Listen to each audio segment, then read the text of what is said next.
Welcome to the Rugby Obsession Deep Dive. And right off the bat, before we get into today's action, make sure you subscribe to the Rugby Obsession YouTube channel and newsletter from the link in the description.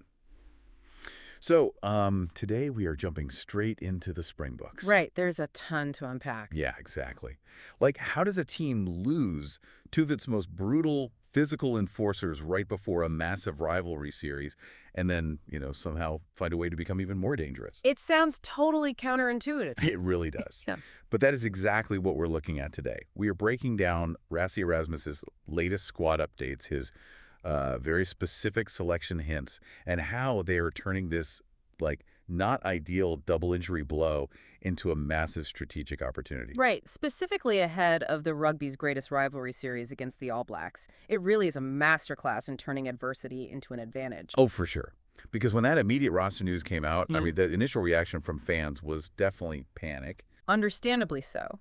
Head coach Rassie Erasmus confirmed that only 2 current squad members are unavailable for this clash with Los Primas, but they are foundational pieces.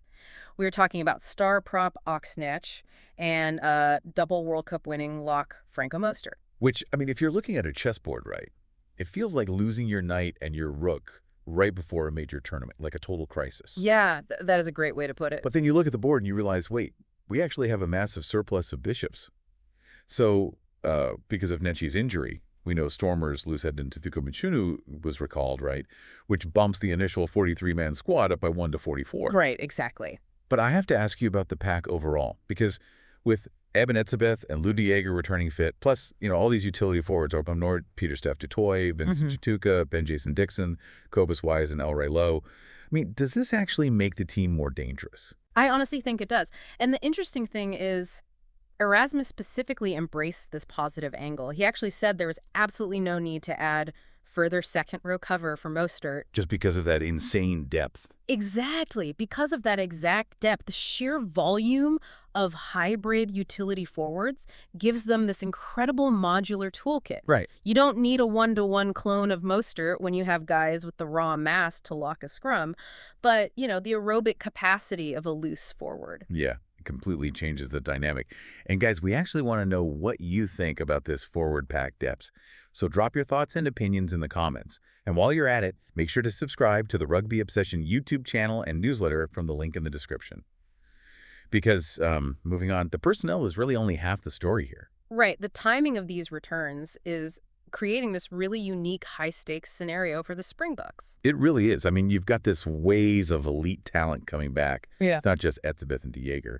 No, not at all. You've got guys like Andre Esterhuizen, Wilco Liu, and Sacha Feinberg-Mangumizulu. Yeah, all coming back from injury, or they just didn't feature in the July Nations Championship. Exactly. And Erasmus admitted it's, quote, not ideal that they couldn't manage the players' time from the start of the season. Right. But he views this one-off match against Las Pumas as a really good opportunity. Okay, but I have to ask a pointed question here. Is there a danger that South Africa is treating a quality team like Argentina as basically just a warm-up game for the All Blacks series 2 weeks later? A lot of people are asking that, yeah. But if you look at Erasmus's own words, it kind of dispels that whole notion. How so? Well, he did note that we will quickly see who is ready to play against New Zealand, sure. Yeah, he admitted that much. Right, but he explicitly stated the match wasn't planned just for that reason. It's really about honoring the relationship with Las Pumas. Which is a brutal physical rivalry on its own. Oh, absolutely. Furthermore, Erasmus's golden rule remains the same. First and foremost, we want to beat Argentina. You just can't go to Buenos Aires with your mind entirely on New Zealand. Yeah, that makes sense. You'd get dismantled. But to execute that plan, to balance beating Argentina and prepping for New Zealand, I mean, you need flawless logistics. You really do. Managing a massive 44-man squad is no joke. It sounds like a total nightmare. So they assembled in Johannesburg on Sunday, right? Yeah, Sunday.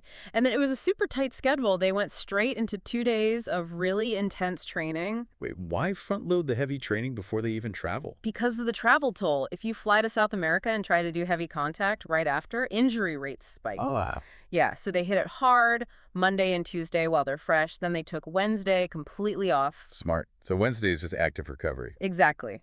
Then they wrap up on Thursday, and get this, they take a brief return home. Okay, to reset mentally before the flight. But here's the crazy part. The squad flying out on Saturday goes to South America in two completely different groups, right? Yep, split flights. And crucially, the remainder of the players don't even travel. Right, they stay behind at the Johannesburg training base, specifically to prepare for the four-test series against the All Blacks. Which is just a brilliant example of elite modern sports management. Because you're keeping your main game breakers totally fresh. Precisely. It keeps players targeted. The group in South Africa avoids jet lag, and they are completely zeroed in on New Zealand. While the traveling squad is hyper-focused on beating Argentina. Right. And it really showcases Erasmus's long-term vision. He actually noted in the presser that the Rugby World Cup is, well, quote, close to a year away. Ah, there it is. Everything comes back to that. It does. That timeline proves that every single logistical move and player rotation is tied directly to that ultimate prize. Wow. Okay, so everything right now is basically a trial run. It really is, which, leaves you with a pretty provocative final thought to mull over. Oh, I like where this is going. Well, if every move right now is about a World Cup that is roughly a year away, I mean, how much of the final World Cup roster is actually going to be secretly decided on the pitch in Buenos Aires next weekend? Wait, really?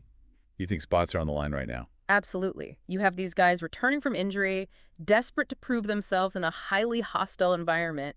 Those 80 minutes could literally punch their ticket. That is intense. And guys, we definitely want to hear your takes on this. Leave a comment with your predictions on who you think is going to step up against Argentina and, solidify their spot. Yeah, it's going to be a massive proving ground, so I will definitely be reading those comments. For sure. And hey, before we go, subscribe to the Rugby Obsession YouTube channel and newsletter from the link in the description.